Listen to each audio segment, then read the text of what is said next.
बहुत समय पहले एक घने जंगल में एक शांत तालाब था। उस तालाब में रहता था एक समझदार कछुआ, नाम था मंथर। मंथर ज्यादा बोलता नहीं था, लेकिन उसकी बुद्धि तेज थी। तालाब के पास ही रहता था एक चालाक लेकिन लालची सियार, कालू। एक दिन जंगल में भयंकर सूखा पड़ा। नदियां सूख गईं, तालाब सिकुड़ने लगे। जानवर परेशान हो गए। कालू सियार रोज तालाब के पास आता और सोचता, जब ये तालाब सूख जाएगा तो यहाँ के सारे छोटे जीव मेरे आसान शिकार बनेंगे। उधर मंथर कछुए ने हालात समझ लिए।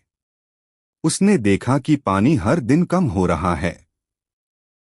एक शाम उसने जंगल के पक्षियों से कहा, मित्रों, पास के पहाड़ों के पीछे एक बड़ा झील है। अगर तुम मेरी मदद करो तो मैं वहां पहुंच सकता हूं। दो समझदार हंस तैयार हो गए। योजना बनी। हंस एक मजबूत लकड़ी की डंडी अपनी चोंच में पकड़ेंगे और मंथर बीच में अपने मुंह से उसे पकड़े रहेगा। लेकिन शर्त थी, उसे पूरे रास्ते चुप रहना होगा। अगले दिन वे उड़ चले।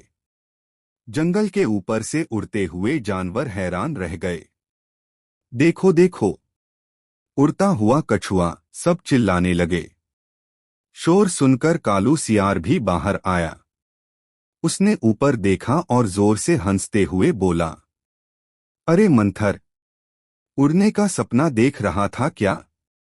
गिर जाएगा तो सीधा मेरे पेट में आएगा। मंथर को गुस्सा आया। वह जवाब देना चाहता था। हंसों ने आंखों से इशारा किया, चुप रहो। लेकिन कालू फिर चिल्लाया, डरपोक कछुआ, बोल भी नहीं सकता। अब मंथर से सहन नहीं हुआ। जैसे ही उसने मुंह खोला कुछ कहने के लिए, वह नीचे गिर पड़ा। सौभाग्य से वह नीचे मुलायम घास में गिरा और बच गया। लेकिन कालू सियार दौड़ता हुआ उसकी ओर आया। मंथर ने तुरंत अपनी बुद्धि से काम लिया। वह एकदम स्थिर हो गया, जैसे पत्थर हो। कालू ने उसे सूंघा। लगता है गिरते ही मर गया।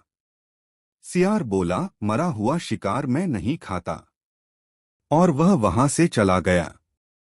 कुछ देर बाद हंस वापस आए और मंथर को सुरक्षित बड़े झील तक ले गए।